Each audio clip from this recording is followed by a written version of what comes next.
Hello students, welcome to SG bio tutorials. আজ মাধ্যমিকের যারা যারা পরীক্ষা দিতে যাচ্ছ 2026-এ, তো তাদের সবাইকেই স্কুল থেকে একটি টেস্ট পেপার দেওয়া হয়েছে। দেখবে যে পশ্চিমবঙ্গ মধ্যশিক্ষা পর্ষদ যে টেস্ট পেপারটি বের করেছে, সেখানে সব সাবজেক্টেরই কোয়েশ্চেন, বিভিন্ন স্কুলের যে কোয়েশ্চেন, সেই কোয়েশ্চেন সেখানে দেওয়া আছে। তো তারই আমরা লাইফ সায়েন্স যে বিষয়, তার উপরই আমরা প্রত্যেকটা পেজ চেষ্টা করব যাতে ধরে ধরে প্র্যাকটিস করা যায়। তো চলো, খুব বেশি দেরি না করে যারা মাধ্যমিক ক্যান্ডিডেট আছো তারা অবশ্যই কিন্তু এই ক্লাসটি দেখতে থাকো। তো চলো দেখা যাক। প্রথম যে পেজ, দেখো কোন স্কুল দেওয়া আছে, যে অরবিন্দ মাধ্যমিক এইচএস বিদ্যালয়, সেই স্কুলের কোয়েশ্চেন। তো 90 নম্বরের যে ফুল সেট, সেই সেটটি কিন্তু আমরা এই ক্লাসে কভার করার চেষ্টা করছি। তো চলো সবাই একসাথে প্র্যাকটিস করে নিই। প্রথমেই দেখো 15টি এমসিকিউ তো দেওয়া থাকে বিভাগ ক। বিভাগ কতে 15টি এমসিকিউ দেওয়া আছে। সেখানে প্রথম এমসিকিউ দেখো যে সঠিক জোটটি নির্বাচন করো। সঠিক জোটটি নির্বাচন করো। তোমরা একটু নিজেরা চেষ্টা করো আগে, তারপর আমি বলছি। দেখো সঠিক জোটটি, বিভাগ অপশন ক, গুরু মস্তিষ্ক দেহের ভারসাম্য রক্ষা করে। তাই কি করে? একদমই না। গুরু মস্তিষ্ক দেহের ভারসাম্য তো রক্ষা করে না, লঘু মস্তিষ্ক রক্ষা করে। তাহলে এটি নয়। হাইপোথ্যালামাস বুদ্ধি ও আবেগ নিয়ন্ত্রণ করে। তাই কি করে? ক্ষুধা তৃষ্ণা এগুলো নিয়ন্ত্রণ করে। তাহলে এটিও নয়। লঘু মস্তিষ্ক দেহের তাপমাত্রা নিয়ন্ত্রণ করে। সেটা কি করে? লঘু মস্তিষ্ক তো দেহের ভারসাম্য রক্ষা করে। বিভাগ অপশন ঘ, সুষমা শীর্ষক হৃদস্পন্দন ও খাদ্য গলাধকরণ নিয়ন্ত্রণ করে। এটি কিন্তু একদম রাইট অপশন। যদি বলে সঠিক জোটটি নির্বাচন করো, তাহলে সঠিক উত্তরটি হবে অপশন ঘ। 2 নম্বর কোশ্চেন, নিচের কোন বাক্যটি সঠিক নয়? খুব ভালো করে এগুলোকে আমাদেরকে লক্ষ্য করতে হবে যে কোনটি সঠিক এবং কোনটি সঠিক নয়। তো প্রথমেই দেখো যে কাইনিন ফুল ফোটাতে সাহায্য করে। করে।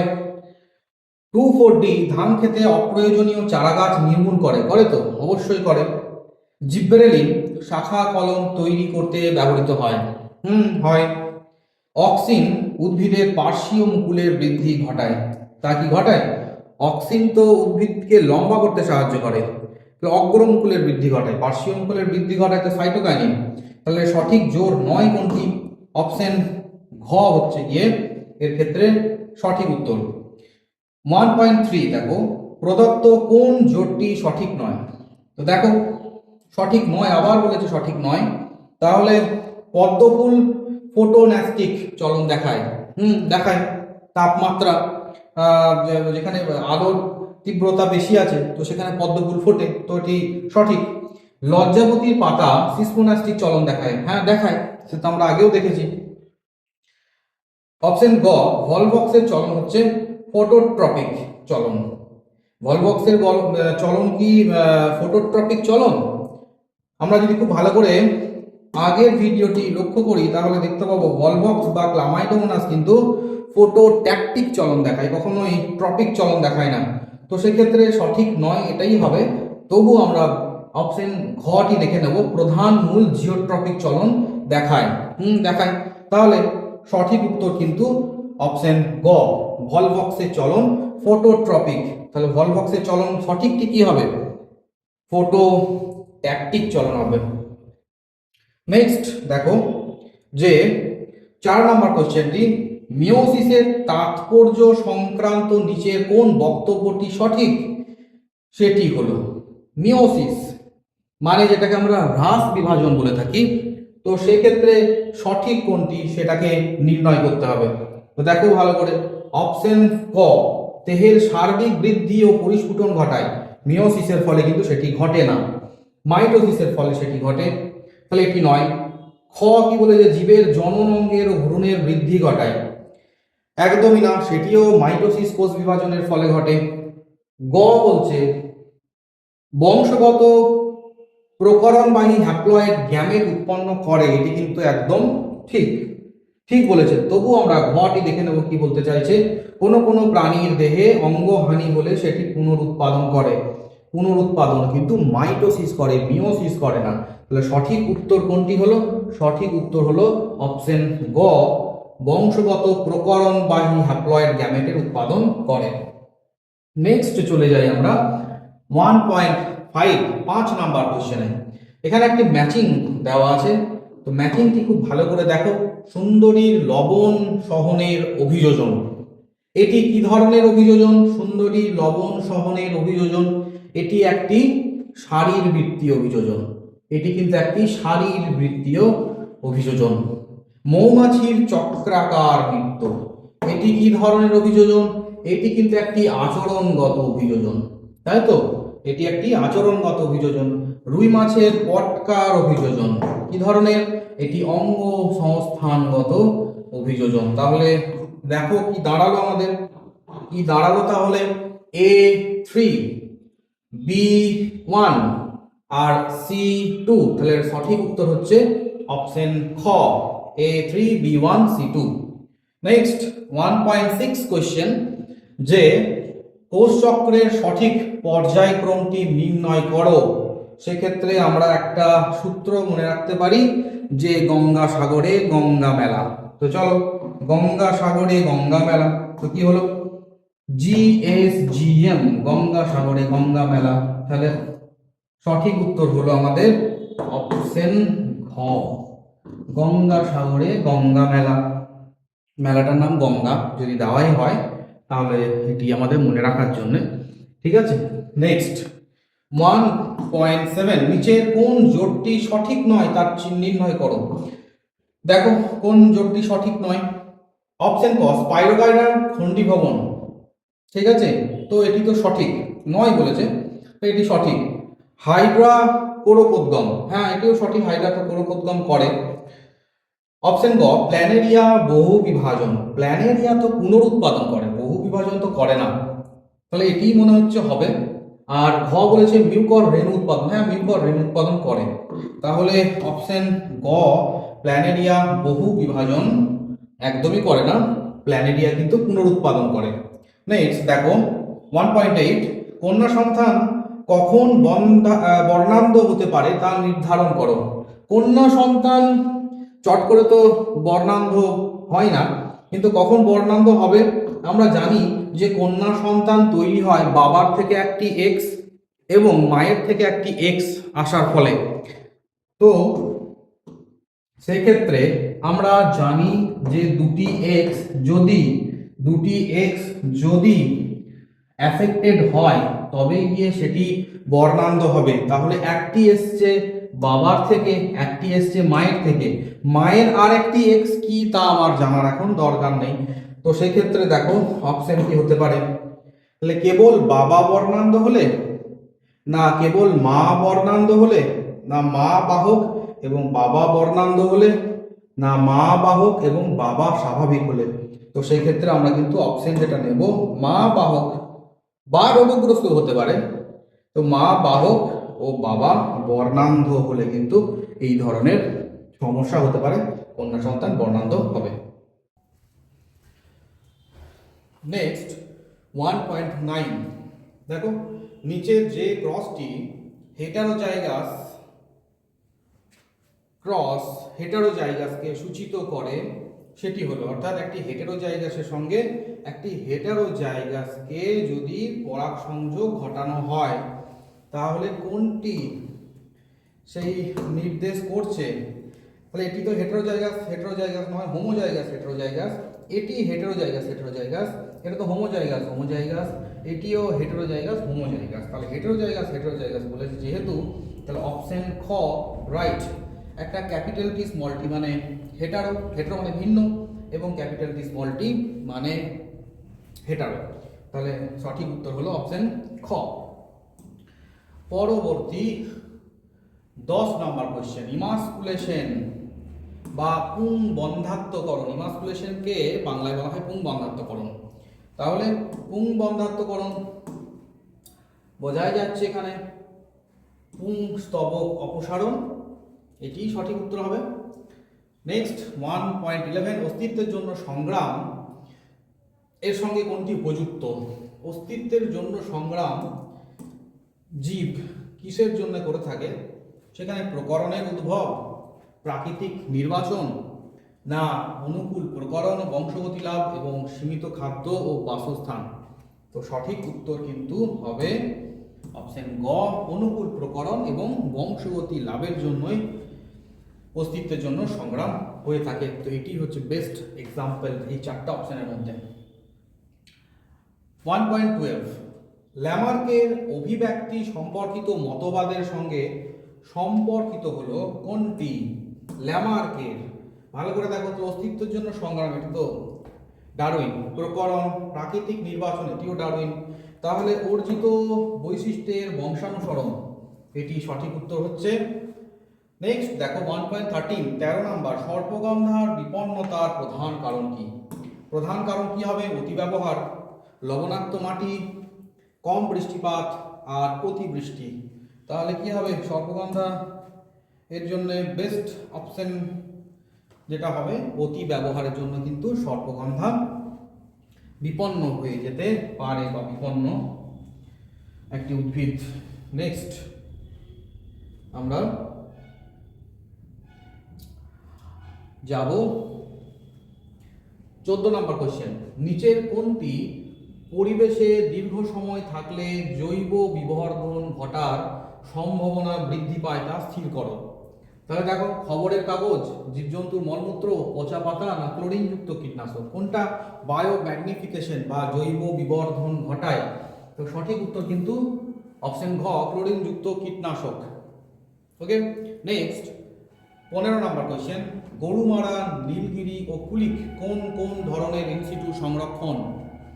তাহলে গরুমারা তো জাতীয় উদ্যান, নীলগিরি তো একটি বায়োস্ফিয়ার রিজার্ভ এবং কুলিক হচ্ছে একটি অভয়ারণ্য। তাহলে রাইট অপশন কোনটি হবে? অপশন ক, জাতীয় উদ্যান, বায়োস্ফিয়ার ও অভয়ারণ্য। নেক্সট কি আছে আমরা দেখব বিভাগ খ। বিভাগ খ চলে এসো। নেক্সট দেখো, শূন্যস্থান পূরণ আছে। শূন্যস্থান পূরণ 2.1 আয়োডিনের অভাবে কোন হরমোনের সংশ্লেষ ব্যাহত হয়?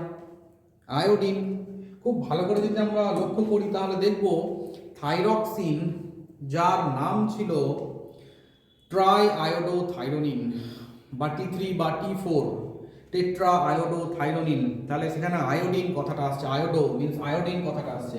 তাহলে কোন হরমোন? অবশ্যই থাইরক্সিন হবে। তাহলে কোন হরমোনের সংশ্লেষ ব্যাহত হবে? না থাইরক্সিন। ঠিক আছে, থাইরক্সিন হরমোনের সংশ্লেষ ব্যাহত হয় ডিএনএতে। নেক্সট কোয়েশ্চেন, ডিএনএতে অ্যাডেনিন ও থাইমিনের সঙ্গে ড্যাশ বন্ধনী দ্বারা আবদ্ধ থাকে। কি বন্ধনী থাকে? এই অ্যাডেনিন এবং থাইমিনের মাঝে হাইড্রোজেন বন্ধনী থাকে। বাট কটা বন্ধনী থাকে? দুটো বন্ধনী থাকে। তাহলে কি হবে? না দুটি হাইড্রোজেন বন্ধনী দ্বারা আবদ্ধ থাকে। ক্লিয়ার? নেক্সট কোয়েশ্চেন, বীজের কুঞ্চিত আকার একটি কি বৈশিষ্ট্য? বীজের কুঞ্চিত আকার হচ্ছে একটি প্রচ্ছন্ন বৈশিষ্ট্য। যদি গোলাকার হতো তাহলে প্রকট হতো, তাহলে সেক্ষেত্রে এটি একটি প্রচ্ছন্ন বৈশিষ্ট্য। প্রচ্ছন্ন বৈশিষ্ট্য। ওকে, নেক্সট, উইডিপি থেকে শিম্পাঞ্জির উইপোকা ভক্ষণ একটি ড্যাশ অভিযোজন। তাহলে এটি কি ধরনের অভিযোজন? এটি অবশ্যই একটি আচরণগত অভিযোজন। এটি একটি আচরণগত অভিযোজন। ক্লিয়ার? নেক্সট, ধান ক্ষেত থেকে উৎপন্ন একটি দাহ্য গ্রিনহাউস গ্যাস হলো কি হবে? CH4 মানে মিথেন। মিথেন। ওকে, CH4 মানে মিথেন। নেক্সট কোশ্চেন, মানুষের কাপড় কাচার ক্ষেত্রে ব্যবহৃত ফসফেট সমৃদ্ধ, এটি কি হবে? ফসফেট সমৃদ্ধ ডিটারজেন্ট জলাশয়ের জলে মিশলে ইউট্রফিকেশন ঘটে। চলো নেক্সট কি আছে দেখব, সত্য মিথ্যা নিরূপণ করতে হবে। তো প্রথম স্টেটমেন্ট দেখো কি দেওয়া আছে, দূরের বস্তু দেখার ক্ষেত্রে লেন্সের ফোকাস দৈর্ঘ্য বৃদ্ধি ঘটে। এটি কি সত্য না মিথ্যা? বলো, সত্য না মিথ্যা? অবশ্যই এটি একটি সত্য স্টেটমেন্ট, তাই তো? সত্য স্টেটমেন্ট। ফোকাস বৃদ্ধি প্রবৃদ্ধি ঘটে দূরের বস্তু। নেক্সট, মাইটোসিসের কোষ বিভাজনে ক্রসিং ওভার ঘটে, তাই কি ঘটে? মিওসিস যদি বলতো তাহলে সত্য হতো, কিন্তু যেহেতু মাইটোসিস বলা আছে তাই মাইটোসিসে কখনোই ক্রসিং ওভার ঘটে না, তো এটি কিন্তু একটি মিথ্যা স্টেটমেন্ট, মিথ্যা। নেক্সট, মানুষের শুক্রাণুতে লিঙ্গ নির্ধারক এক জোড়া সেক্স ক্রোমোজোম থাকে। শুক্রাণুতে কি কখনোই এক জোড়া থাকে? শুক্রাণু তো হ্যাপ্লয়েড, তাই তো? শুক্রাণু হলো একটি হ্যাপ্লয়েড কোষ, তাই কখনোই জোড়ায় থাকবে না।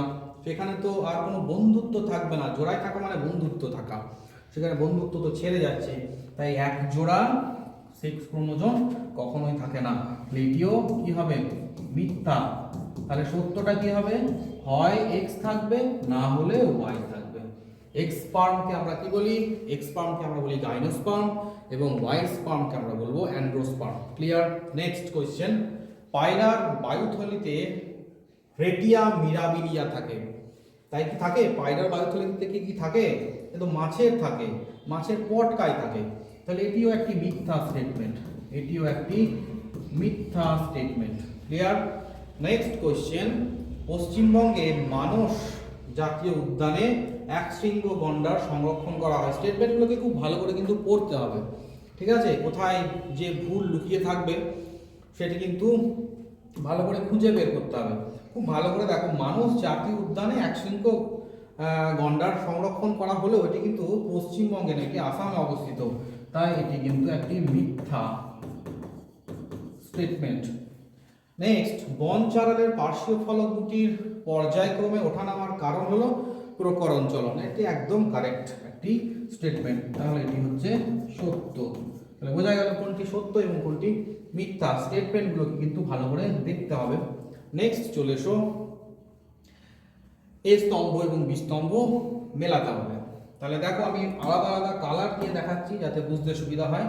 তাহলে দেখো, ADH অ্যান্টি ডাইউরেটিক হরমোন, এখানের মধ্যে কোনটি হবে? অ্যান্টি ডাইউরেটিক হরমোন যদি বলি তাহলে এটি কোথা থেকে বেরোয়? অস্ট্রেলিয়া পিটুইটারি থেকে, তাই তো? মানে পশ্চাৎ পিটুইটারি থেকে, তাহলে এটি হলো পশ্চাৎ পিটুইটারি। ওকে, নেক্সট আমরা দেখব যে হ্রস্বধাবক, হ্রস্বধাবক কি হবে? হ্রস্বধাবক কিন্তু কচুরিপানা, ঠিক আছে? হ্রস্বধাবক হবে কচুরিপানা। নেক্সট দেখো, ক্লিভেজ, ক্লিভেজ কোথায় দেখতে পাওয়া যায়? ক্লিভেজ দেখতে পাওয়া যায় প্রাণীকোষের সাইটোকাইনেসিসের সময় ক্লিভেজ দেখতে পাওয়া যায়। নেক্সট দেখো, বিবিআরআর, বিবিআরআর তাহলে কালো এবং অমসৃণ, আর মানে রাফ, তাহলে অমসৃণ, আর মানে যদি রাফ হয় তাহলে অমসৃণ, তাহলে এটি হলো কালো অমসৃণ। ক্লিয়ার? চলে এসো অভিব্যক্তি। অভিব্যক্তি সবসময় একটি ধীর গতি প্রক্রিয়া, অভিব্যক্তি সবসময় একটি ধীর মানে মন্থর গতি প্রক্রিয়া, ঠিক আছে? মন্থর অথচ গতিশীল প্রক্রিয়া, ঠিক আছে? নেক্সট, N2O, N2O হলো একটি গ্রিন হাউস গ্যাস, N2O হলো একটি গ্রিন হাউস গ্যাস, ঠিক আছে?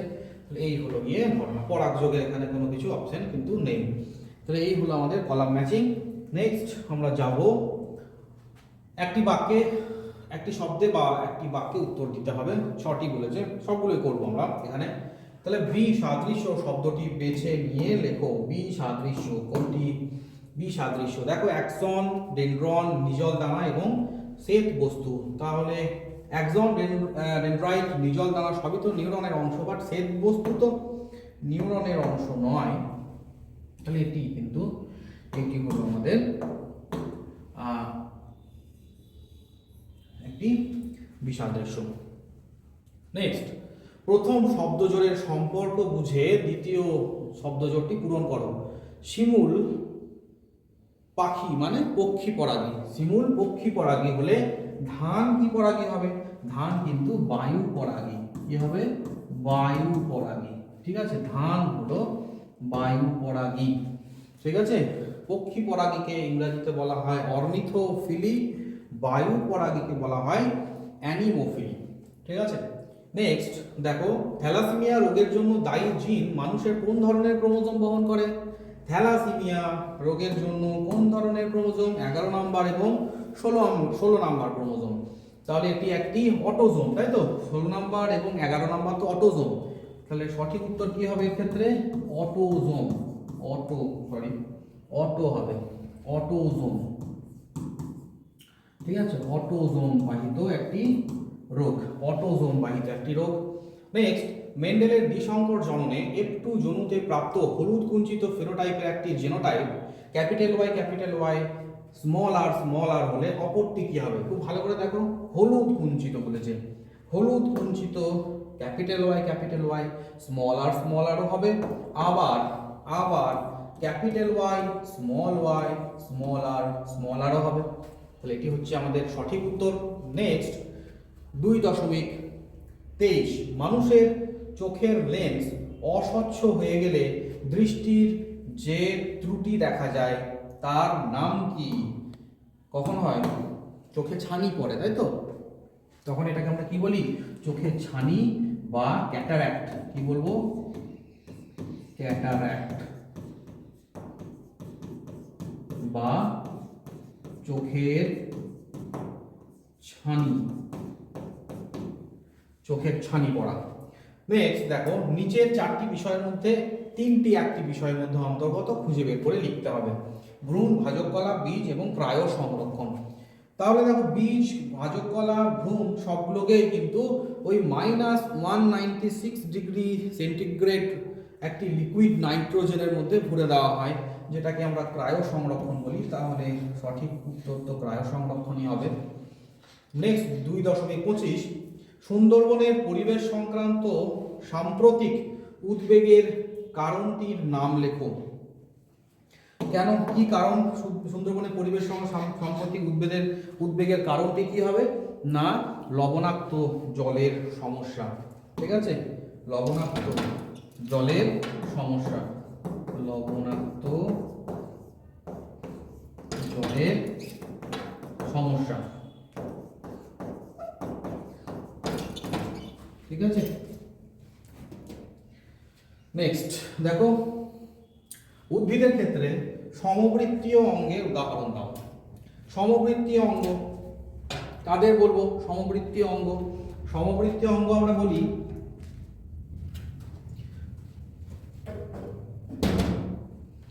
সমবৃত্তীয় অঙ্গ কাদের বলবো? দেখো, যারা উৎপত্তিগতভাবে আলাদা কিন্তু কার্যগতভাবে কিন্তু এক।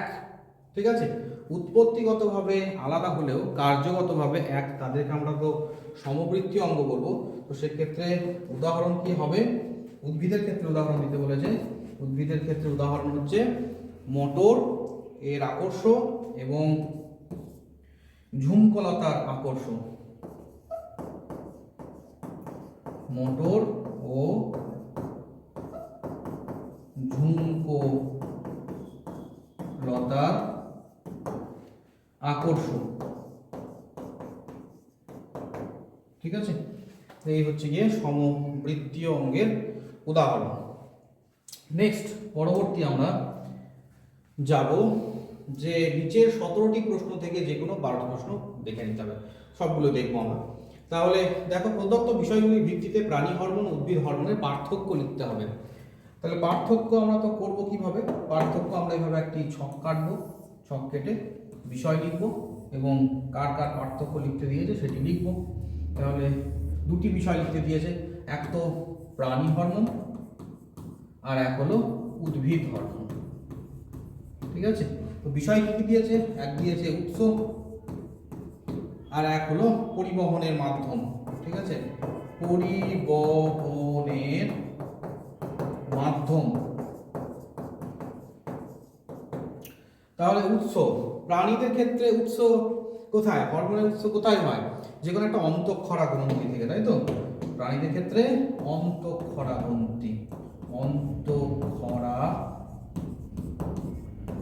গ্রন্থি থেকে কিন্তু এই প্রাণী হরমোন তৈরি হয়। আর উদ্ভিদ হরমোন কোথা থেকে তৈরি হয়? একটি নির্দিষ্ট কলা যার নাম হচ্ছে ভাজক কলা থেকে কিন্তু এই উদ্ভিদ হরমোন তৈরি হয় পরিবহনের মাধ্যম। এ তো রক্তের মাধ্যমে পরিবহন ঘটে ব্যাপন ক্রিয়ার মাধ্যমে, তাহলে রক্তের মাধ্যমে এর পরিবহন হয়, আর এটি জাইলেম এবং ফ্লোয়েমের মাধ্যমে ব্যাপন ক্রিয়ায়, ঠিক আছে, জাইলেম এবং ফ্লোয়েমের ব্যাপন ক্রিয়ার মাধ্যমে পরিবহন হয়, জাইলেম ও ফ্লোয়েম এর মাধ্যমে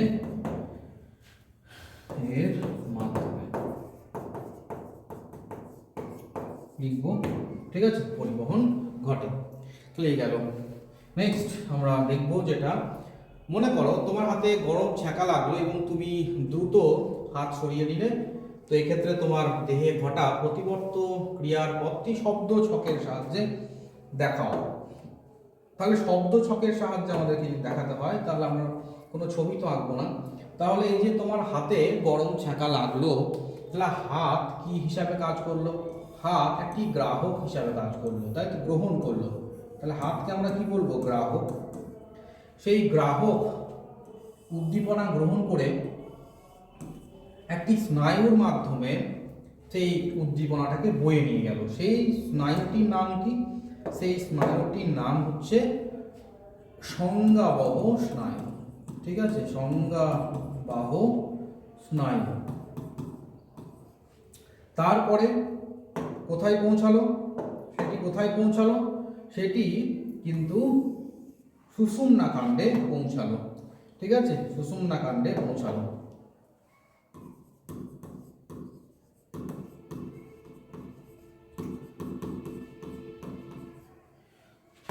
হলো, সুষুম্না কাণ্ডে পৌঁছালো।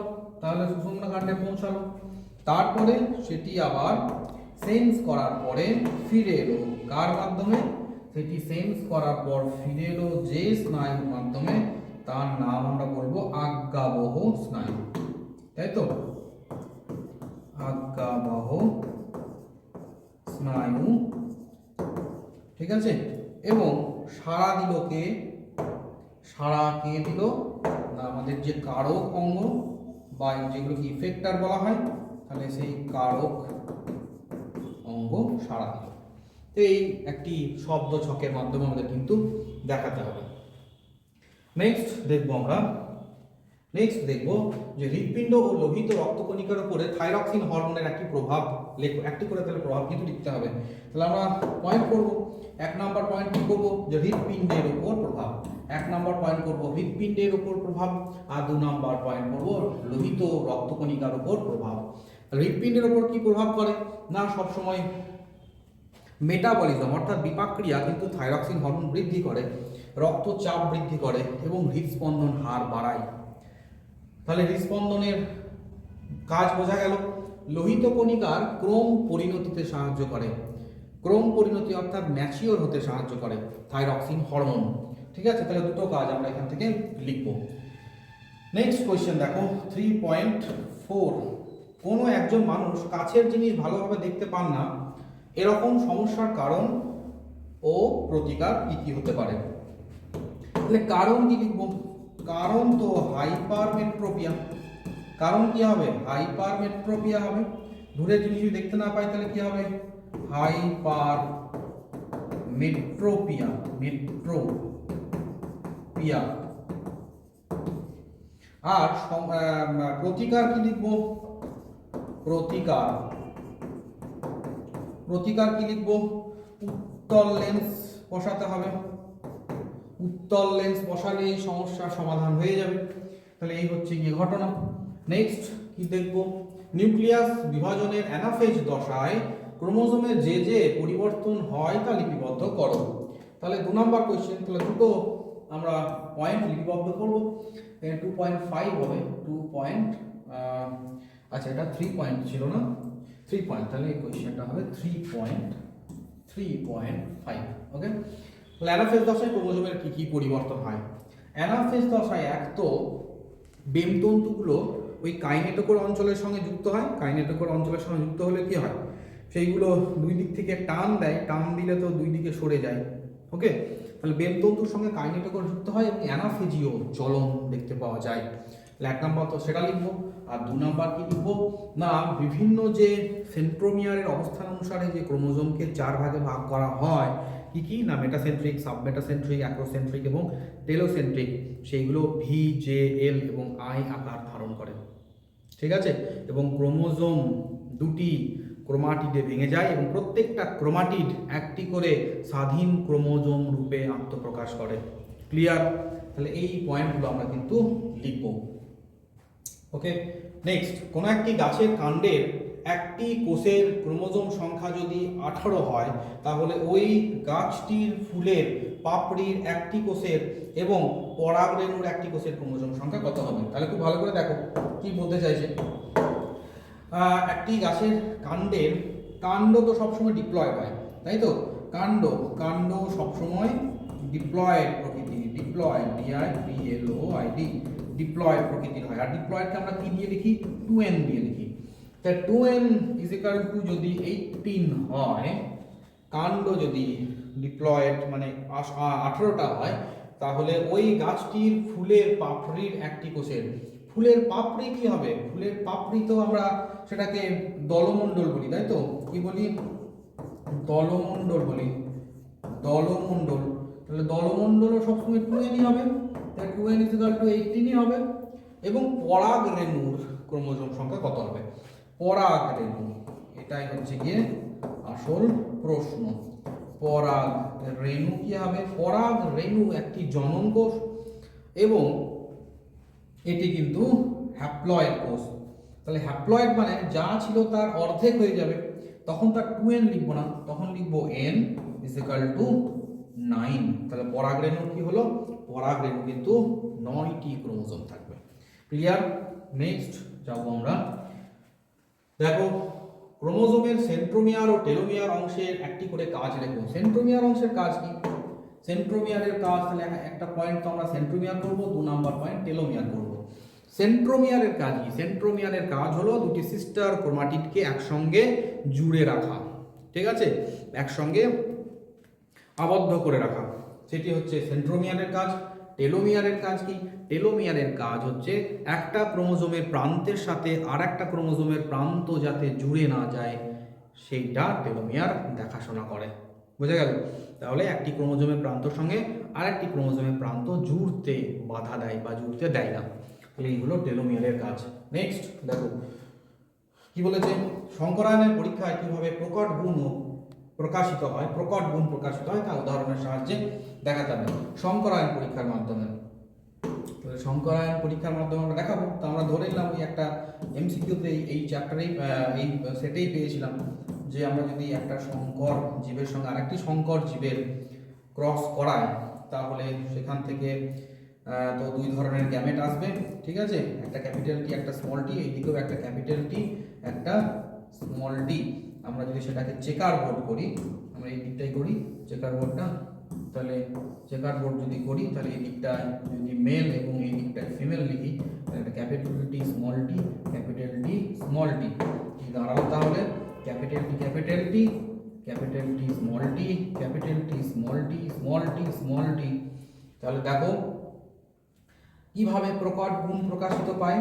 তো সেক্ষেত্রে আমরা তো রেশিও পেয়েই যাচ্ছি, একটা পাচ্ছি লম্বা, লম্বা তো পাচ্ছি 1, ঠিক আছে, আর যদি লম্বা 1 না, লম্বা 3টে পাচ্ছি, কিন্তু এখানে যেহেতু প্রকট বলেছে লম্বা 3 এবং বেটে হচ্ছে গিয়ে 1, তো সেক্ষেত্রে এই দেখো একটা প্রকট গুণ, ঠিক আছে, এই একটা প্রকট গুণ, এই একটা প্রকট গুণ প্রকাশিত হচ্ছে এবং শঙ্করায়ন পরীক্ষার মাধ্যমে হচ্ছে। তো এটি একটি উদাহরণের সাহায্যে আমরা বলতেই পারি, ঠিক আছে, বোঝা গেল। নেক্সট আমরা দেখব উপযুক্ত উদাহরণ সহ জিনোটাইপ এবং ফিনোটাইপের সম্পর্ক নির্ণয় করতে বলেছে। ফিনোটাইপ কি আর জিনোটাইপ কি? ফিনোটাইপ হচ্ছে বাহ্যিক যে বৈশিষ্ট্য বা গুণগুলি আমরা কোনো উদ্ভিদ বা প্রাণীর দেখতে পাই, সেটাকে আমরা বলি ফিনোটাইপ। কিন্তু সেই ফিনোটাইপের জন্য দায়ী যে জিন, তার যে টাইপ, সেটাকে আমরা বলবো জিনোটাইপ। জিনের টাইপকে বলবো জিনোটাইপ এবং বাহ্যিক গুণ বা বৈশিষ্ট্যটাকে আমরা বলবো ফিনোটাইপ। তাহলে জিনোটাইপ এর জন্যই কিন্তু ফিনোটাইপ প্রকাশ পায়, জিনের জন্যই কোনো একটা বৈশিষ্ট্য প্রকাশ পায়, তাহলে জিনোটাইপের জন্যই ফেনোটাইপ প্রকাশিত হয়। জিনোটাইপ হলো জিনগত বৈশিষ্ট্য, ফেনোটাইপ হলো বাহ্যিক বৈশিষ্ট্য। জিনোটাইপ যদি কারণ হয় তাহলে ফিনোটাইপ হলো তার ফলাফল। তাহলে এই হচ্ছে সম্পর্ক।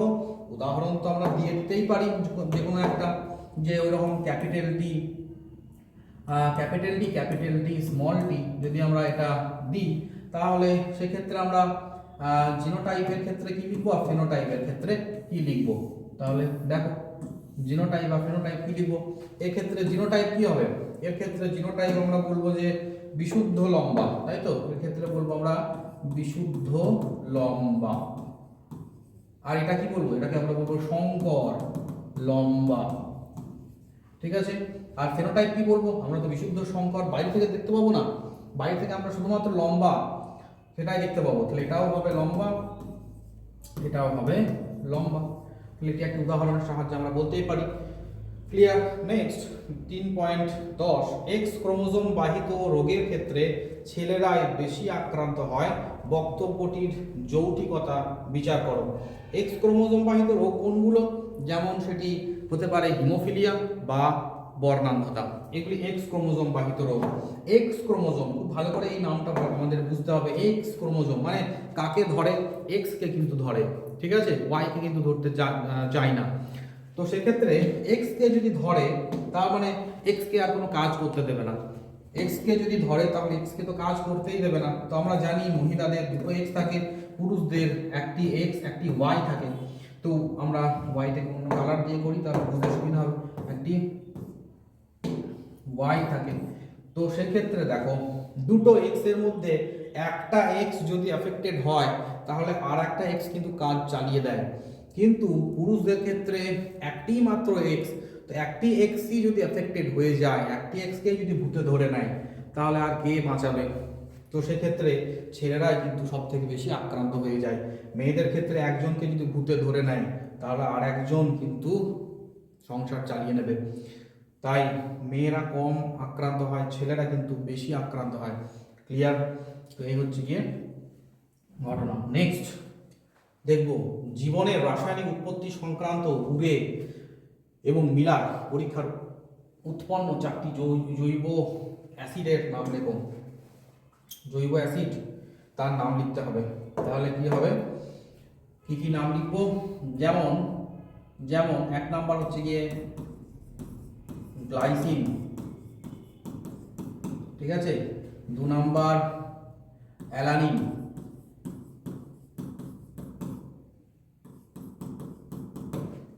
ঠিক আছে। আচ্ছা, তারপরে তোমার সাকসিনিক অ্যাসিড,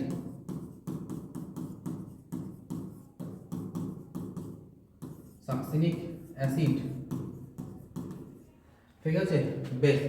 আর লাইসিন, এগুলো সব অ্যামাইনো অ্যাসিড, ঠিক আছে, জৈব অ্যাসিড বলেছে। তো এই 4টে লিখলেই হবে, আরও অনেক আছে, 4টে লিখলেই হবে। নেক্সট কোয়েশ্চেন দেখো, শুধুমাত্র দেশীয় প্রজাতির মাছ আছে এমন একটি পুকুরের বেশ কিছু তেলাপিয়া মাছ ছাড়া হলো। বেঁচে থাকতে গেলে তেলাপিয়া মাছদের যে যে ধরনের জীবন সংগ্রাম করতে হবে তাদের লিস্ট করতে হবে আমাদেরকে। তাহলে দেশীয় প্রজাতির মাছ আছে আর তার সঙ্গে পুকুরে কিছু তেলাপিয়া মাছও ছেড়ে দিয়েছে। তো সেক্ষেত্রে আমরা 2 ধরনের সংগ্রামই দেখতে পাবো, এক তো আন্তঃপ্রজাতি সংগ্রাম আর অন্তঃপ্রজাতি সংগ্রাম। আন্তঃপ্রজাতি মানে এই যে দেশীয় মাছ ছিল এর সঙ্গে তেলাপিয়ার তো ঝামেলা লাগবে, তো সেক্ষেত্রে এটাকে আমরা আন্তঃপ্রজাতি সংগ্রাম বলতে পারি। আর অন্তঃপ্রজাতি সংগ্রাম কখন হবে না, তেলাপিয়া মাছ যদি প্রচুর পরিমাণে পুকুরে বেড়ে যায় তাহলে বাসস্থানের অসুবিধা হতে পারে, খাদ্যের অসুবিধা হতে পারে, প্রজননের জন্য একটি প্রতিযোগিতা দেখতে পাওয়া যেতে পারে। তো এই ধরনের সমস্যা কিন্তু তেলাপিয়া মাছের মধ্যে দেখা যাবে, যেটাকে আমরা অন্তঃপ্রজাতি সংগ্রাম বলবো। আর আন্তঃপ্রজাতি সংগ্রাম যখন তেলাপিয়ার সঙ্গে দেশীয় মাছের যখন ঝামেলা বাঁধবে তখন সেটা তো আন্তঃপ্রজাতি সংগ্রাম। তো সেক্ষেত্রে আমরা 2 ধরনের সংগ্রামই দেখতে পাবো। দুটোকে পয়েন্ট করে লিখবো ভালো করে। 1 নাম্বার পয়েন্ট করব আন্তঃপ্রজাতি সংগ্রাম, তো তেলাপিয়ার সঙ্গে দেশীয় প্রজাতির মাছের খাদ্য বাসস্থান নিয়ে যে সংগ্রাম সেটা আন্তঃপ্রজাতি সংগ্রাম। আর 2 নাম্বার লিখবো অন্তঃপ্রজাতি সংগ্রাম, তেলাপিয়া মাছেদের মধ্যেই যে প্রজননের জন্য যে সংগ্রাম, খাদ্যের জন্য যে সংগ্রাম, সেই সংগ্রাম দেখতে পাবো। ওকে, নেক্সট আমরা যেটা দেখব এটি হলো একটি উদাহরণের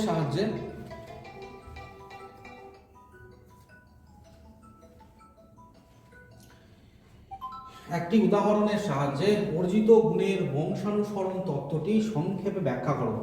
একটি উদাহরণের সাহায্যে অর্জিত গুণের বংশানুসরণ তত্ত্বটি সংক্ষেপে ব্যাখ্যা করো। তাহলে অর্জিত গুণের বংশানুসরণ, এটি ল্যামার্ক বলেছিলেন। ল্যামার্ক কি বলতে চেয়েছেন, যে কোনো একটি জীব সারা জীবনে যে সমস্ত গুণাবলীগুলি অর্জন করে সেটি পরবর্তী জনু বা পরবর্তী জেনারেশনে কিন্তু সেই গুণগুলি সঞ্চারিত হয়। ঠিক আছে, এটাই হচ্ছে অর্জিত গুণের বংশানুসরণ। উদাহরণ কি দেবো? উদাহরণ তো জিরাফের যে গলা লম্বা হওয়ার যে উদাহরণ সেটাই দেবো আমরা, যে জিরাফ ধীরে ধীরে উঁচু গাছের পাতা খেতে খেতে তাদের বংশ পরম্পরায় তারা এইভাবে তাদের গলাটি লম্বা হয়ে গেছে। এই উদাহরণটাই আমরা দেব। নেক্সট আমরা যেটা দেখব, কৃষিক্ষেত্রে ব্যবহৃত অভঙ্গুর রাসায়নিক পদার্থ কিভাবে জৈব বিবর্ধন ঘটায় তা শব্দচিত্রের সাহায্যে দেখাবো। অভঙ্গুর জৈব বিবর্ধক পদার্থ যেমন এক্সাম্পল আমরা দেবো ডিডিটি, ড্রাইক্লোরো ডাইফিনাইল ট্রাইক্লোরিথেন, এটি ক্লোরিনেটেড যৌগ। এটি প্রথমে কোথায় মেশে? প্রথমে মাটিতে মেশে, তাই তো, মাটিতে মেশে মাটির তো দূষণ ঘটায়। তারপরে মাটির থেকে কাদের দেহে যায়? গাছপালাদের দেহে যায়। গাছপালার দেহ থেকে কোনো ছোট প্রাণীর দেহে যায়, যারা শাকাহারী প্রাণী তাদের দেহে যায়। সেখান থেকে কোনো বড় প্রাণীর দেহে কিন্তু যায়। তাহলে এই ছকের মাধ্যমে দেখালেই হবে যে ডিডিটি মাটি, তারপরে গাছ, তারপরে কোনো ছোট প্রাণী, তারপরে কোনো বড় প্রাণীর দেহে যাচ্ছে। ঠিক আছে, নেক্সট যেটা দেখবো আমরা, পূর্ব হিমালয়ের অঞ্চলকে হটস্পট বলার দুটি কারণ লেখো। খুব সোজা, তাহলে কি লিখবো? এক নাম্বার কারণ কি না, এখানে প্রচুর এন্ডেমিক প্রজাতি, স্থানীয় প্রজাতি প্রচুর পরিমাণে দেখতে পাওয়া যায়। ঠিক আছে, এবং 2 নাম্বার, এখানে এমন কিছু প্রজাতি কিন্তু আছে যারা কিছুদিন পর বিপন্ন হয়ে যেতে পারে। ঠিক আছে, বিপন্নতার পথে। তাহলে এই উদাহরণগুলো দেবো। এক তো প্রচুর স্থানীয় প্রজাতি, এন্ডেমিক প্রজাতি দেখতে পাওয়া যায়, এবং 2 নাম্বার পয়েন্ট হচ্ছে এগুলি কিছু প্রাণী বা কিছু উদ্ভিদ প্রজাতি আছে যারা কিন্তু বিপন্নতার পথে, তাই এই পূর্ব হিমালয় অঞ্চলকে হটস্পট বলা হয়। ঠিক আছে, নেক্সট, বর্তমানে জনসংখ্যা বৃদ্ধির কারণে অপরিমিতভাবে জলাভূমি বুঝিয়ে ফেলায় বাস্তুতন্ত্রে কি সমস্যার সৃষ্টি হচ্ছে তা লিপিবদ্ধ করো। কি সমস্যা? জল যদি, পুকুর যদি, খাল যদি বুঝিয়ে ফেলা হয় তাহলে কি হবে না, বর্ষার সময় যে জলটা হবে সেটা পুকুরে গিয়ে জমতো, তাহলে সেটি যদি আর পুকুরে জমতে না পায়, খালটাই বুঝিয়ে ফেলা হয়েছে, তাহলে কি হবে? বন্যার প্রাদুর্ভাব সব থেকে বেশি দেখা যাবে, তাই তো। আর 2 নাম্বার কি হবে? এই যে পুকুরের যে বাস্তুতন্ত্র, যেখানে মাছ বসবাস করে, যেখানে জলজ যেসব উদ্ভিদ বসবাস করে, তাদের যে বাসস্থান, স্বাভাবিক যে বাসস্থান, সেটি নষ্ট হবে। ঠিক আছে, তাহলে পুকুরের বাস্তুতন্ত্রটি নষ্ট হবে। তাহলে এই 2টি পয়েন্ট আমরা এখানে লিখবো, 1 নাম্বার পয়েন্ট এবং 2 নাম্বার পয়েন্ট। ঠিক আছে, এক তো বন্যার প্রাদুর্ভাব দেখা যাবে, আর 2 নাম্বার পুকুরের যে বাস্তুতন্ত্র সেটি কিন্তু বিঘ্নিত হবে। নেক্সট 3.17 শব্দ দূষণ মানুষের কান ও হৃৎপিণ্ডের উপর কিভাবে ক্ষতি করে। শব্দ দূষণ কানের তো একটা বিশাল ক্ষতি করে। 80 ডেসিবেলের ওপরে যদি 80 ডেসিবেল 100 ডেসিবেল যদি সাউন্ডের চলে যায়, বা 120 ডেসিবেলের উপরে যদি সাউন্ড যায়, তাহলে সেক্ষেত্রে কিন্তু কানের বধিরতা, মানে সে কিন্তু কালা হয়ে যেতে পারে। ঠিক আছে, আর হৃৎপিণ্ডের কি হবে? রক্তচাপ বৃদ্ধি পাবে, ফলে হৃৎপিণ্ডের উপরে চাপ পড়বে, আলটিমেটলি খুব আরও জোর যদি সাউন্ড হয় সেক্ষেত্রে কিন্তু মানুষের হার্ট ফেলিওর হতে পারে। তো এই হচ্ছে গিয়ে ঘটনা। তাহলে 2 পয়েন্ট আমরা লিখবো। নেক্সট যেটা দেখবো আমরা, বিভাগ ঘ। এখানে ছবি আঁকতে দিয়েছেন, ছবি তো তোমরা আশা করি সবাই প্র্যাকটিস করেই নিচ্ছ। তো সেক্ষেত্রে 4টে পয়েন্ট এখানে কিন্তু নিউরনের চিহ্নিত করতে হবে: অ্যাক্সন, র্যানভিয়ারের পর্ব, ডেনড্রন এবং সোয়ান কোষ। তাহলে এখানে দেখো ডেনড্রন কোনগুলোকে বলছি, এই তো ডেনড্রন, আর কোনটা পয়েন্ট করবো? র্যানভিয়ারের পর্ব। ঠিক আছে, আচ্ছা, অ্যাক্সন তো এটাই, এখান থেকে এই অংশটাকে অ্যাক্সন বলছি। আর সোয়ান কোষ এই যে, এগুলোকে আমরা সোয়ান কোষ বলছি, এই যে সোয়ান কোষ। এই 4টে পয়েন্ট করলেই হবে। এবং নিচে লিখে দেবো যে একটি নিউরনের বিজ্ঞানসম্মত চিত্র, একটি নিউরনের বিজ্ঞানসম্মত চিত্র।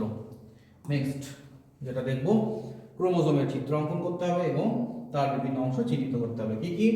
এক ক্রোমাটিড। দেখো এখানে একটা ক্রোমোজোম মানে দুটি ক্রোমাটিড নিয়ে গঠিত হয়েছে, এই একটা ক্রোমাটিড আর এই একটা ক্রোমাটিড। তাহলে পয়েন্ট করবো এটা একটা ক্রোমাটিড, ঠিক আছে। 2 নাম্বার স্যাটেলাইট, 3 নাম্বার টেলোমিয়ার, আর 4 নাম্বার নিউক্লিয়ার অর্গানাইজার রিজিয়ন। তাহলে কি কি? দেখো এই যে একদম শেষের অংশ, এটাকে আমরা কি বলবো? টেলোমিয়ার বলবো। নিউক্লিয়ার অর্গানাইজার রিজিয়ন কোনটাকে বলা হয়? নিউক্লিয়ার অর্গানাইজার রিজিয়ন বলা হয় এই যে মুখ্য খাঁজের পরবর্তী আর একটি অংশ থাকে, যেটাকে আমরা বলি নিউক্লিয়ার অর্গানাইজার রিজিয়ন বা এনওআর বলি, এনওআর, ঠিক আছে। এখান থেকে নিউক্লিওলাস, নিউক্লিওলার অর্গানাইজার রিজিয়ন বলতে যেখান থেকে নিউক্লিওলাস গঠিত হয়, ঠিক আছে। আর স্যাটেলাইট না, এর পরবর্তী যে অংশ, নরের যে পরবর্তী অংশ, এই জায়গাটাকে বলা হয় স্যাটেলাইট, এসএটি, ঠিক আছে, স্যাট, ঠিক আছে। তো এই হচ্ছে গিয়ে পয়েন্ট। তাহলে 1 2 3 আর 4 টেলোমিয়ার, 4টে পয়েন্ট আমরা করব। নেক্সট চলে এসো, একটি ফার্নের জনুক্রম পর্যায় চিত্রের সাহায্যে দেখাও, ঠিক আছে। প্রথমে ফার্নের জনুক্রম আমাদের দেখাতে হবে। তাহলে ফার্নের জনুক্রম, একটা ফার্ন গাছ যদি দেখি, তাহলে দেখবো একটি ফার্ন গাছ, তার মধ্যে এরকম পাতা দেখতে পাবো, যেটাকে আমরা বলবো যে রেণুধর উদ্ভিদ, যেটাকে আমরা বলবো রেণুধর উদ্ভিদ, এটাকে আমরা বলবো রেণুধর উদ্ভিদ। রেণুধর উদ্ভিদের মধ্যে রেণুধর মানে যে রেণু ধারণ করে, তাহলে তার মধ্যে কি আছে? রেণু তৈরি হবে, তাই তো। তার মধ্যে কি হবে? তার মধ্যে রেণু তৈরি হবে, ঠিক আছে। তার মধ্যে কি তৈরি হলো? তার মধ্যে রেণু তৈরি হলো। সেই রেণুগুলো যখন মাটিতে পড়বে, সেই রেণুগুলো কি হবে? মাটিতে পড়ার পরে জার্মিনেট করবে, মানে অঙ্কুর উদ্গম হবে। অঙ্কুর উদ্গম হওয়ার পরে কি তৈরি হবে? গ্যামেটোফাইট তৈরি হবে। গ্যামেটোফাইট মানে যে গাছ লিঙ্গ ধারণ করে, ঠিক আছে, মানে লিঙ্গধর উদ্ভিদ। তাহলে তারপরে কি হলো? লিঙ্গধর উদ্ভিদ। লিঙ্গধর উদ্ভিদের মধ্যে 2 ধরনের লিঙ্গ পাই, এক হলো পুংলিঙ্গ এবং স্ত্রীলিঙ্গ। তো সেক্ষেত্রে রেণুর পুংলিঙ্গকে বলা হয় অ্যানথ্রেডিয়াম এবং স্ত্রীলিঙ্গকে বলা হয় আর্চিগোনিয়াম। তাহলে অ্যানথ্রেডিয়াম এবং পরবর্তী লিঙ্গধর থেকে দুটো ডিফারেন্সিয়েশন হবে, ঠিক আছে। এক তো অ্যানথ্রেডিয়াম, এক তো আর্চিগোনিয়াম।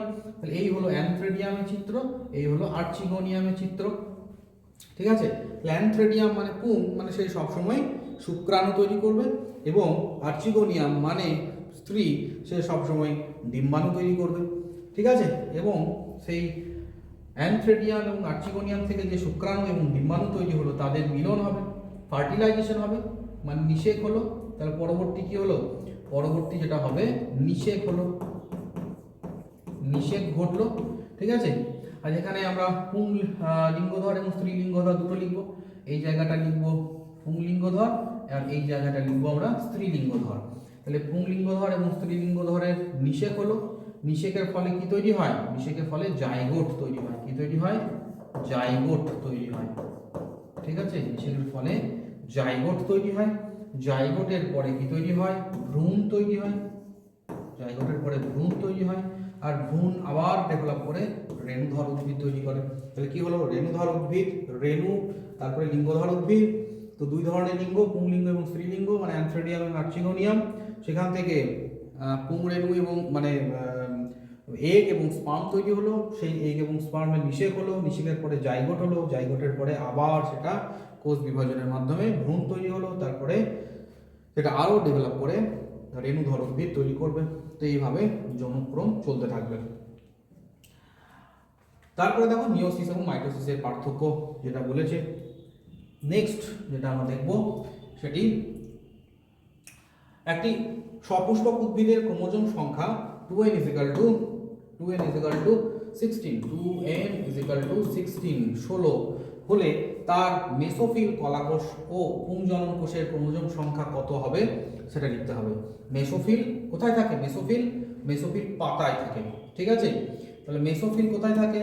মেসোফিল, মেসোফিল, মেসোফিল তো পাতার একটি কোষ, পাতা তো সবসময় 2n হয়, তাহলে 2n = 16 হবে, ঠিক আছে।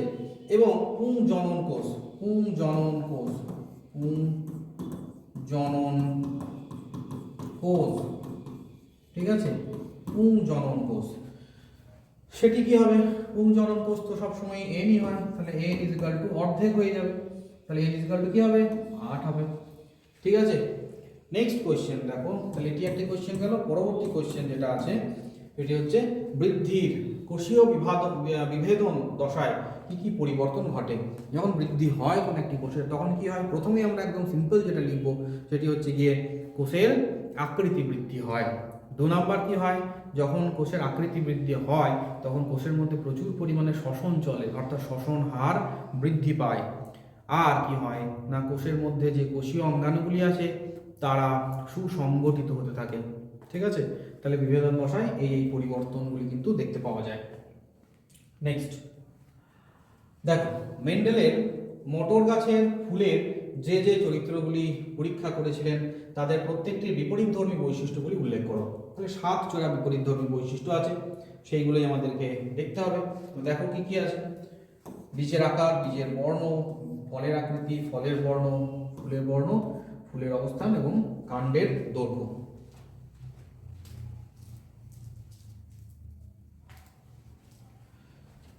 ঠিক আছে, নেক্সট দেখো, মেন্ডেলের স্বাধীন সঞ্চালন সূত্রটি বিবৃত করো। সূত্রটি আমি দিয়ে দিয়েছি, এখান থেকে দেখে নাও তোমরা। নেক্সট, একজন হিমোফিলিয়া রোগের বাহক স্ত্রী লোকের সঙ্গে একজন স্বাভাবিক পুরুষের বিবাহ হলে F1 জন্মতে তাদের সন্তানদের মধ্যে হিমোফিলিয়া হওয়ার সম্ভাবনা কতটা।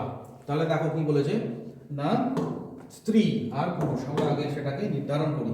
ঠিক আছে, তাহলে এক তো মেল আর এক হচ্ছে গিয়ে ফিমেল। ঠিক আছে, মেল আর ফিমেল। তো মেলের ক্ষেত্রে দেখো কি বলেছে, পুরুষের বিবাহ হয়েছে, কি হয়েছে লোকের একজন স্বাভাবিক পুরুষের বিবাহ হয়েছে, তাহলে পুরুষটা কিন্তু স্বাভাবিক, তার মানে এক্স আর ওয়াই। কিন্তু একজন হিমোফিলিয়া রোগের বাহক স্ত্রী, ঠিক আছে, তার মানে স্ত্রী কিন্তু বাহক, সেটি কি হিমোফিলিয়া, তাই তো।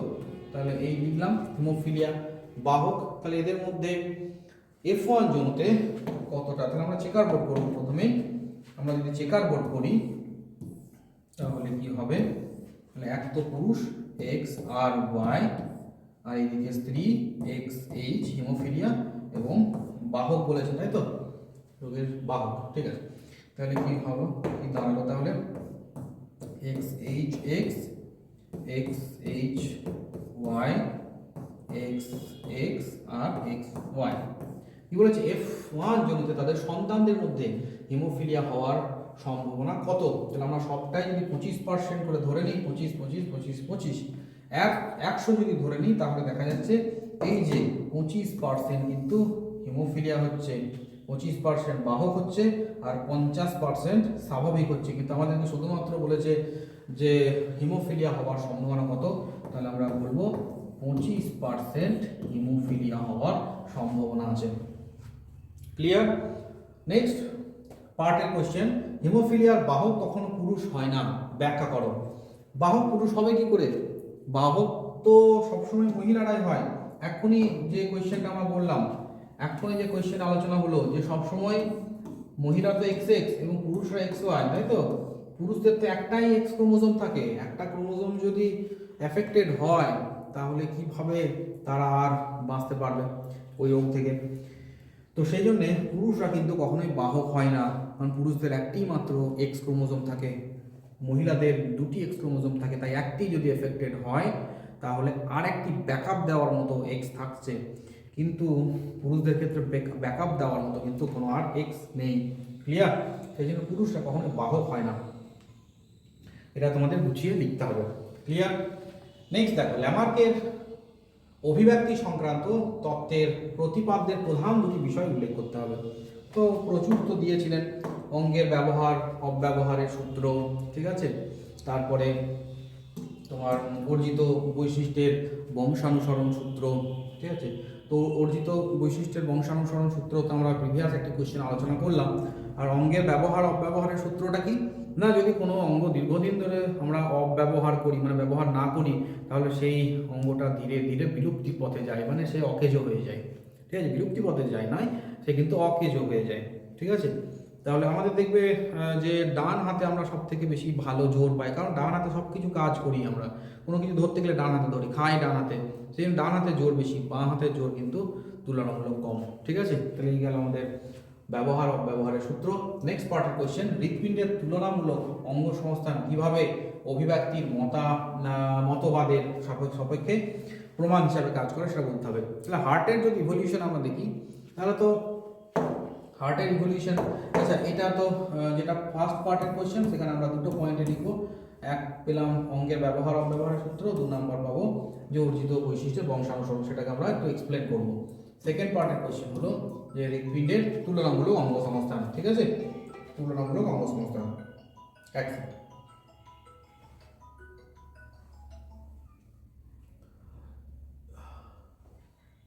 হুম হুম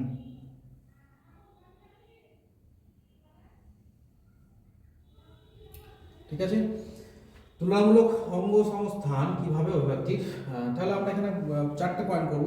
প্রথমে উভচর নয়, প্রথমে পক্ষী, তাই তো, পক্ষীদের যদি হৃৎপিণ্ড পক্ষী কেন, প্রথমে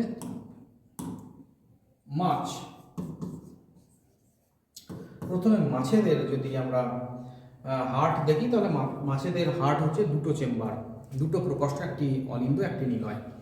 2 নাম্বার যদি আমরা এরপরে উভচর যদি দেখি তাহলে দেখতে পাবো এদের ক্ষেত্রে কিন্তু 3টে প্রকোষ্ঠ, উপরে 2টো অলিন্দ আর একটি মাত্র নিলয়। 3 নাম্বার, তারপরে কারা এসছে, তারপরে সরীসৃপ এসছে, তাই তো, তারপরে সরীসৃপ এসছে। সরীসৃপরা কিরকম না, সরীসৃপদের কিন্তু উপরে 2টো অলিন্দ আর একটি অর্ধ বিভক্ত নিলয়, মানে নিলয়টি কিন্তু পুরোপুরি পার্টিশন হয়নি, পুরোপুরি বিভক্ত হয়নি, তাহলে 2টি অলিন্দ এবং একটি অর্ধ বিভক্ত নিলয়। সেক্ষেত্রে শুধু একটি ব্যতিক্রম আমরা যেটা পাই সেটা হচ্ছে কুমির তো সরীসৃপ, বাট সেখানে কিন্তু 4টেই প্রকোষ্ঠ আমরা দেখতে পাই, 2টি অলিন্দ 2টি নিলয়। আর 4 নাম্বার কারা এসছে, পক্ষী এবং স্তন্যপায়ী।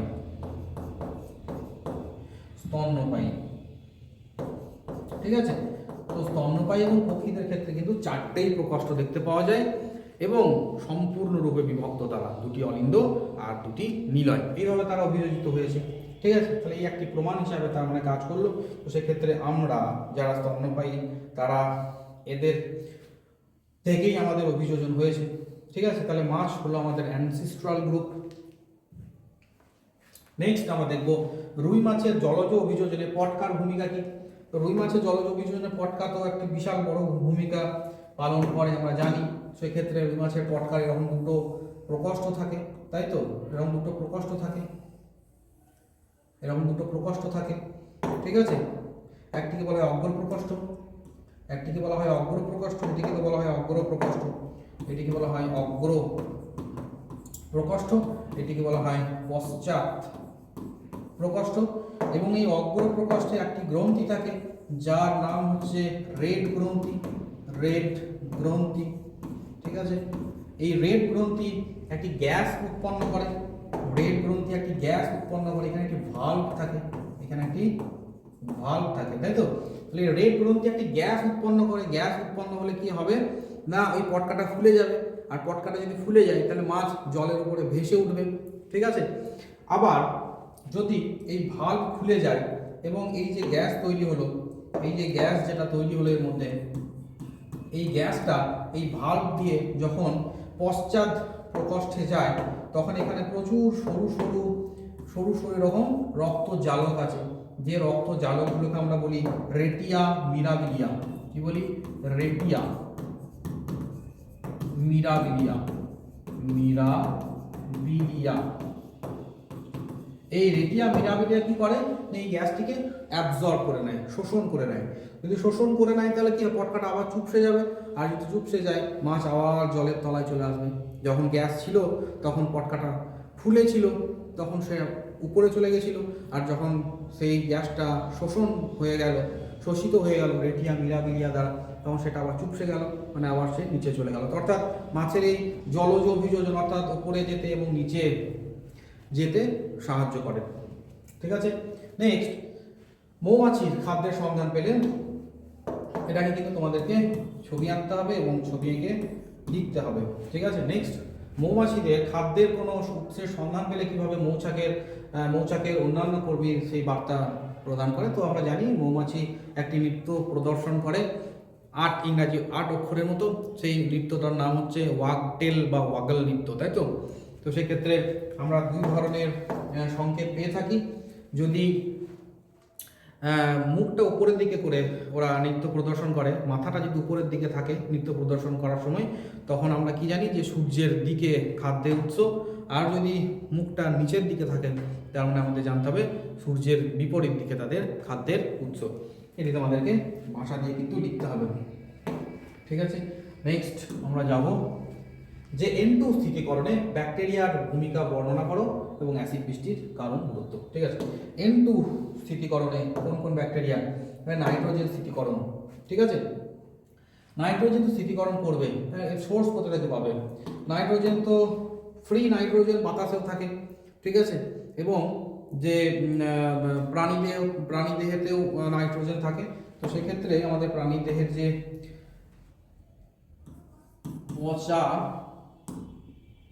পচনশীল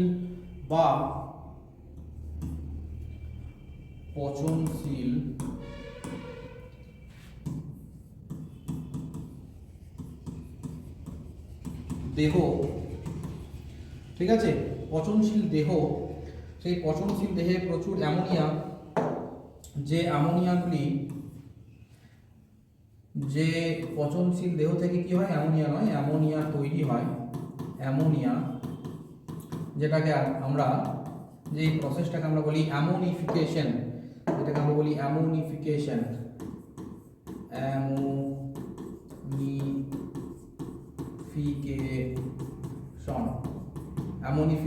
কে করে, কোন ব্যাকটেরিয়ারা করে না,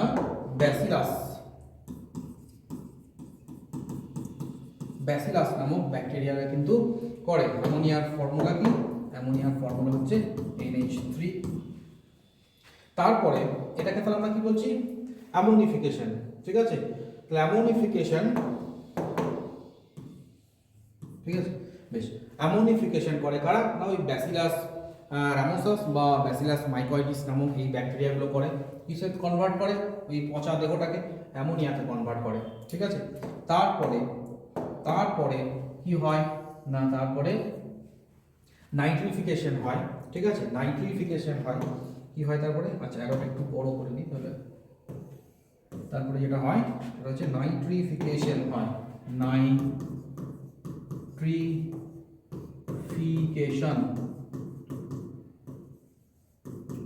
নাইট্রিফিকেশন হয়।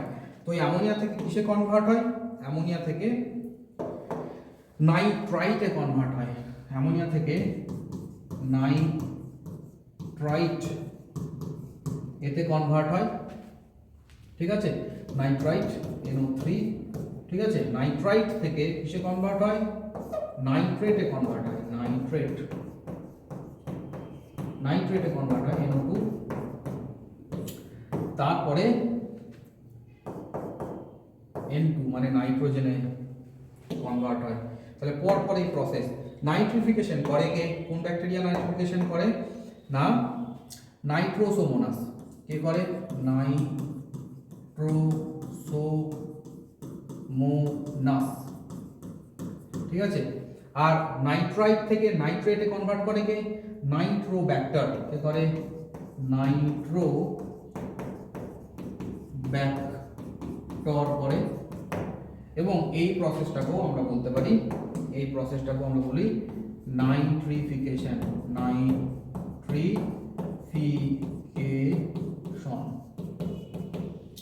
নাইট্রোব্যাক্টর করে নাইট্রাইটে, এবং তারপরে এই যে নাইট্রেট থেকে নাইট্রোজেনে রূপান্তরিত হলো, এটাকে আমরা বলি ডিনাইট্রিফিকেশন। আমরা এটাকে বলি ডিনাইট্রিফিকেশন। ঠিক আছে, এটি কে করে? এটি যে ব্যাকটেরিয়াটি করে তার নাম হচ্ছে সিউডোমোনাস। কি করে? সিউডোমোনাস। ঠিক আছে, এই হচ্ছে গিয়ে ঘটনা। তাহলে কি হলো? পচনশীল দেহ থেকে অ্যামোনিয়া তৈরি হলো, যেটা অ্যামোনিফিকেশনের মাধ্যমে কে করলো না ব্যাসিলাস করলো। অ্যামোনিয়া থেকে নাইট্রাইট তৈরি হলো, সেই প্রসেসটাকে আমরা বলছি নাইট্রিফিকেশন। আবার নাইট্রাইট থেকে নাইট্রেট তৈরি হলো, সেটাকেও বলছি নাইট্রিফিকেশন। তাহলে নাইট্রিফিকেশন NH3 থেকে NO3 করলো কে? নাইট্রোসোমোনাস। আর নাইট্রাইট থেকে নাইট্রেট করলো কে? Pseudomonas, Nitrobacter. এবং নাইট্রেট থেকে N2 করলো কে? সিউডোমোনাস, যেটাকে আমরা বলছি ডিনাইট্রিফিকেশন। তাহলে এর মাধ্যমে আমাদের কিন্তু বোঝাতে হবে অ্যাসিড বৃষ্টির কারণ এবং গুরুত্ব কি। অ্যাসিড বৃষ্টির কারণ কি? অ্যাসিড বৃষ্টির কারণ হলো সেকেন্ড অপশন, যেটা এটা এই দিকটা হয়ে গেল। অ্যাসিড বৃষ্টির কারণ না, আমাদের বাতাসে যে SO2 বা NO2 এই যে দূষকগুলো থাকে, এই দূষকের সঙ্গে বাতাসের ধূলিকণার একটি রাসায়নিক বিক্রিয়া হয়। ঠিক আছে, এই ধূলিকণার একটি রাসায়নিক বিক্রিয়া হয় এবং বিক্রিয়ার ফলে H2SO4 বা HNO3 মানে সালফিউরিক অ্যাসিড ও নাইট্রিক অ্যাসিড এর মতো ক্ষতিকর গ্যাসগুলো তৈরি হয় এবং বৃষ্টির আকারে মাটিতে নেমে আসে, যার ফলে আমাদের মাটির যে স্বাভাবিক পিএইচ ব্যালেন্স, অম্লত্ব বা ক্ষারত্ব যে ব্যালেন্স, সেটা নষ্ট হয়। কোনো স্মৃতিসৌধের ওপরে যদি এই অ্যাসিড বৃষ্টি পড়ে তাহলে মার্বেলের কিন্তু ক্ষতি হয়। ঠিক আছে, বা কোনো প্রাণী গাছপালার উপরে পড়লেও কিন্তু সেই প্রাণী বা গাছপালার ক্ষতি হতে পারে। স্কিনের ওপরে পড়লে স্কিনের ক্যান্সার হতে পারে। তাহলে এই ধরনের কিন্তু ক্ষতিগুলো হতে পারে। গুরুত্বতে কিছু নেই এখানে, অ্যাকচুয়ালি গুরুত্ব বলতে এই ক্ষতিকর প্রভাবগুলোই আমাদেরকে লিখতে হবে। ঠিক আছে, নেক্সট আমরা যেটা দেখবো সেটা হচ্ছে অথবা কোয়েশ্চেন, বিশ্ব উষ্ণায়নের ফলে সুন্দরবনে কী কী পরিবেশগত সমস্যা দেখা যাচ্ছে এবং মানব জীবনে জীববৈচিত্র্যের গুরুত্ব লিখতে হবে। বিশ্ব উষ্ণায়নের ফলে কী কী সমস্যা দেখা যাচ্ছে? বিশ্ব উষ্ণায়ন মানে গ্লোবাল ওয়ার্মিং। গ্লোবাল মানে পৃথিবীর উষ্ণতা ধীরে ধীরে বৃদ্ধি পাচ্ছে। মরু অঞ্চলের যে বরফ সেইগুলো গলে যাচ্ছে, সেগুলো গলে যদি জলে পরিণত হয় তাহলে কী হবে? জলতলের যে উচ্চতা সেটা বৃদ্ধি পাবে। আবার ওই যে বরফ যেখানে ছিল, সে বরফের মধ্যে প্রচুর পরিমাণে ব্যাকটেরিয়া মজুদ ছিল, বেশ আবদ্ধ অবস্থায় ছিল। যখন সেটা জলের মাধ্যমে ভেসে আসবে, সেগুলো তখন আমাদের যে পুকুর, নদী নালা বা সমুদ্রের জলের মাধ্যমে যখন আসবে, তখন সেইগুলোর মাধ্যমে বিভিন্ন জীব, অর্থাৎ উদ্ভিদ বা প্রাণী, তারা কিন্তু এফেক্টেড হবে। অর্থাৎ বিভিন্ন ধরনের নতুন নতুন রোগের প্রাদুর্ভাব কিন্তু দেখা যেতে পারে। সুন্দরবনের সমস্যা কী কী হতে পারে? সমুদ্রের লবণাক্ত জলের পরিমাণ বাড়বে, তো সেক্ষেত্রে ওদের বাস্তুতন্ত্র এটা কিন্তু বিঘ্নিত হতে পারে। বোঝা গেল? খাদ্যের সমস্যা দেখা যেতে পারে, স্বাভাবিক বাসস্থানের সমস্যা দেখা যেতে পারে। এই সমস্যাগুলো দেখতে পাবো, এইগুলোই আমরা লিখব। আর জীববৈচিত্র্যের গুরুত্ব কী হবে? জীববৈচিত্র্যের গুরুত্ব, মানব জীবনে জীববৈচিত্র্যের গুরুত্ব, আমরা বিভিন্ন ধরনের যে গাছপালা, সেখান থেকে বিভিন্ন ধরনের ঔষধি কিন্তু আমরা ওষুধ সেখান থেকে পেতে পারি। বিভিন্ন ধরনের প্রাণী থেকে বিভিন্ন রকম পুষ্টি, যেমন মধু, মোম, এরকম ধরনের জিনিস, বিভিন্ন ওষুধ যেটা বললাম, সেইগুলো কিন্তু আমরা এই জীববৈচিত্র্য থেকেই তো পেতে পারি। ঠিক আছে, তাহলে এইগুলো হচ্ছে গিয়ে জীববৈচিত্র্যের গুরুত্ব। নেক্সট দেখো, নিম্নলিখিত ঘটনাগুলির প্রত্যেকটির সম্ভাব্য কারণ কী হতে পারে তা অনুধাবন করো। নিদ্রাহীনতা, রক্তচাপ বৃদ্ধি, আংশিক বা সম্পূর্ণ বধিরতা। ঠিক আছে, এইগুলোর জন্য দায়ী কে? এইগুলোর জন্য দায়ী হচ্ছে শব্দ দূষণ। এইগুলোর জন্য দায়ী হচ্ছে শব্দ দূষণ। ঠিক আছে, শব্দ দূষণ যদি হয় তাহলে এই রোগগুলো, এই সমস্যাগুলো দেখা যেতে পারে। জলে দ্রবীভূত অক্সিজেনের মাত্রা হ্রাস ও মাছ মরে ভেসে ওঠা, এটি কার জন্য হতে পারে? এটি ইউট্রফিকেশনের জন্য হতে পারে, তাই তো? এটি ইউট্রফিকেশনের জন্য হতে পারে।